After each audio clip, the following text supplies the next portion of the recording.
Hello friends, मेरा नाम है डॉक्टर विकास बघेल और आज मैं आपको बताऊंगा एएसटी टेस्ट के बारे में। एएसटी टेस्ट का मतलब होता है एंटी सेंसिटिव टेस्ट। जब आप कोई इंजेक्शन लगवाते हो, उस इंजेक्शन के दौरान अगर आपको कोई सेंसिटिविटी होती है, जैसे कि एलर्जी होना, घबराहट होना, ऐसी कोई दिक्कत देखने को मिलती है, उससे पहले एएसटी टेस्ट करवाया जाता है। ज़्यादातर एंटीबायोटिक इंजेक्शन लगाने से पहले एएसटी टेस्ट करवाना बहुत ज़्यादा ज़रूरी है। इसमें 1 या 2 बूंद सेकंड के अंदर डाली जाती है और उसके बाद 10 से 15 मिनट तक देखा जाता है। अगर पेशेंट को किसी प्रकार की दिक्कत महसूस होती है तो वो डॉक्टर को बता देता है और एएसटी टेस्ट के ज़रिए उसे वो इंजेक्शन आगे लगाया नहीं जाता है। एएसटी टेस्ट करवाना बहुत ज़रूरी है। जब आपका इंजेक्शन सूट नहीं होता है तो शरीर के अंदर कपकपी होने लग जाती है। वो कपकपी बहुत ज़्यादा दिक्कत देती है, घबराहट होने लगती है, बेचैनी होने लगती है। इसके साथ ही कभी-कभी तो बेहोशी भी हो जाती है। ये सभी गलत टेस्ट के दौरान आपको नतीजे मिल सकते हैं। जैसे ही आपने कोई इंजेक्शन लगवाया है और इंजेक्शन के दौरान अगर आपको चक्कर आना, कपकपी होना, बेहोशी होना, बेचैनी होना, ऐसी कुछ दिक्कत देखने को मिलती है, तो हम उस कंडीशन में इंजेक्शन नहीं लगाते हैं। यह एक बहुत ही ज़्यादा ज़रूरी टेस्ट है। इस टेस्ट को करवाते समय आपको ज़रूर ध्यान रखना चाहिए। और दोस्तों, आज मैं आपको बताऊंगा कुछ ऐसे एंटीबायोटिक इंजेक्शन जिससे पहले एएसटी टेस्ट करना बहुत ज़्यादा ज़रूरी है। तो चलिए दोस्तों, इस वीडियो के माध्यम से समझते हैं एएसटी टेस्ट क्यों ज़रूरी है और कौन कौन से इंजेक्शन हैं जिससे पहले एएसटी टेस्ट करवाया जाता है। सबसे पहला इंजेक्शन है पेनिसिलिन का इंजेक्शन। पेनिसिलिन का इंजेक्शन तो ऐसा इंजेक्शन है, अगर ये रोगी को सूट हो जाए तो बहुत ही अच्छे रिजल्ट देता है। यह सबसे अच्छा एंटीबायोटिक इंजेक्शन भी माना जाता है। लेकिन अगर यह सूट ना हो तो रोगी को ऊपर बहुत ज़्यादा दिक्कत डाल देता है। कपकपी होना, घबराहट होना, बेहोशी तक होना, ऐसे कुछ इसके साइन सिम्टम देखने को मिलते हैं। तो पेनिसिलिन इंजेक्शन करवाने से पहले एएसटी टेस्ट करवाया जाता है। इसमें पेनिसिलिन इंजेक्शन की 1 या 2 बूंदें शरीर में डाली जाती हैं और 10 से 15 मिनट तक इंतजार किया जाता है।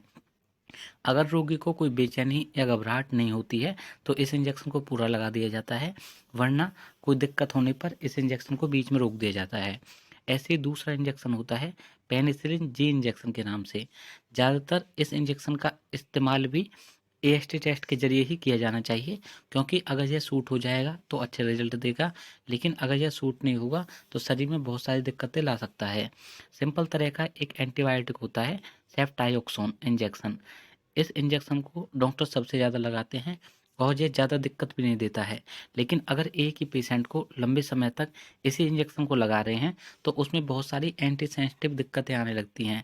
वो सेंसिटिव दिक्कतें कैसी होती हैं, जैसे कि उसके शरीर में खुजली चलने लग जाएगी, घबराहट होगी, जी मिचलेगा, ऐसी कुछ दिक्कतें देखने को मिलती है। तो इस कंडीशन में भी सेफ्टायोक्सोन की 1 से 2 बूंदें बॉडी के अंदर इंजेक्ट की जाती है और फिर रोगी को देखा जाता है। अगर रोगी को कोई दिक्कत नहीं है तो इस इंजेक्शन को पूरा लगा दिया जाता है, वरना इस इंजेक्शन को बीच में ही रोक दिया जाता है। ऐसे ही एक इंजेक्शन होता है सेफेक्जिम टेस्ट। इसके लिए भी बहुत ही अच्छा रिजल्ट माना जाता है और ज़्यादातर इस इंजेक्शन को भी एंटीबायोटिक इंजेक्शन के दौरान डॉक्टर्स बहुत ज़्यादा लगाते हैं। बुखार के दौरान, यहाँ तक कि बहुत सारी एलर्जी के दौरान भी इस इंजेक्शन का इस्तेमाल किया जाता है। लेकिन इस इंजेक्शन का लंबे समय तक इस्तेमाल करने से भी बहुत सारी सेंसिटिव रिएक्शन बॉडी के साथ होने लग जाती हैं और अगर कोई इंजेक्शन बॉडी के साथ रिएक्ट करता है तो उसे रोक दिया जाता है। एक इंजेक्शन होता है स्टेप्टोमाइसिन इंजेक्शन। जो टीबी के पेशेंट होते हैं उनके लिए इस इंजेक्शन को लगाया जाता है। यह लंबे समय तक लगाए जाने वाला इंजेक्शन है। कभी कभी यह 1 महीने, 2 महीने, 3-3 महीने तक एक इंजेक्शन लगाया जाता है। तो रोगी को इस इंजेक्शन की सेंसिटिविटी होने लग जाती है, उसके शरीर पर रेडनेस होने लग जाती है, इचिंग होने लग जाती है, एलर्जी हो जाती है। तो इस इंजेक्शन को लगाने से पहले भी एएसटी टेस्ट ज़रूरी है।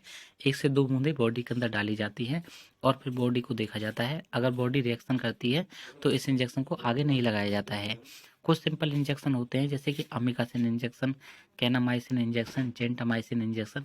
ये भी सभी एंटीबायोटिक इंजेक्शन हैं जो कि लगाए जाते हैं और ज़्यादातर डॉक्टर्स इसका इस्तेमाल करते हैं। लेकिन अगर कोई हाइपरटेंसिव इंसान है, उस पे ये रिएक्ट करते हैं तो इस इंजेक्शन को नहीं लगाया जाता है।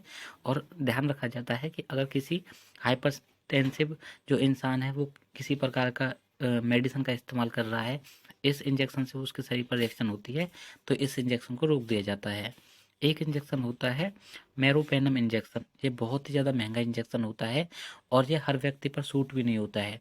तो जिस व्यक्ति पर यह सूट नहीं होता है उसके लिए 1 या 2 बूंदें स्किन के अंदर डाली जाती हैं और चेक किया जाता है। अगर वो एएसटी टेस्ट के दौरान पास हो जाता है तो इस इंजेक्शन को लगा दिया जाता है, वरना इस इंजेक्शन को नहीं लगाया जाता है। अगर यह इंजेक्शन किसी प्रकार का रिएक्ट करता है तो शरीर में बहुत सारी दिक्कतें ला देता है। सिंपल तरीके के इंजेक्शन होते हैं जैसे levofloxacin injection, ofloxacin injection, ciprofloxacin injection, और एक इंजेक्शन होता है ऑफ्लॉक्सिन और ऑर्निडाजोल। ये इन्फ्यूजन आता है, ये भी एक प्रकार का इंजेक्शन होता है जो कि आईवी फ्लूइड के थ्रू बॉडी के अंदर डाला जाता है। 100 ml की पैकिंग होती है जिसे आप ड्रिप के माध्यम से बॉडी के अंदर डाला जाता है। ज़्यादातर तो ये कोई रिएक्शन नहीं करते हैं क्योंकि सबसे ज़्यादा यूज किए जाने वाले इंजेक्शन है। लेकिन अगर किसी को यह रिएक्ट कर देता है तो बॉडी के अंदर बहुत सारी दिक्कत जैसे कि कपकपी आना, घबराहट होना, बेचैनी होना, बेहोशी तक हो जाना, ऐसे कुछ इंजेक्शन अगर आप लगवाते हो और आपको ऐसी कोई दिक्कतें देखने को मिलती है तो इस इंजेक्शन को बीच में ही रोकना पड़ता है।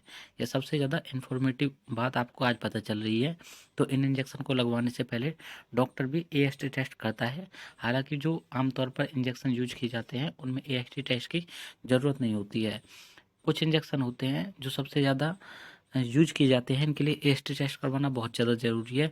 एक होता है ऑक्सीटेट्रासाइक्लिन इंजेक्शन। इस इंजेक्शन को यूज करने से पहले 100% एएसटी टेस्ट करना चाहिए। और एक सेफोप्राजोन इंजेक्शन होता है, इस इंजेक्शन को भी इस्तेमाल करने से पहले एएसटी टेस्ट करवाना ज़रूरी है।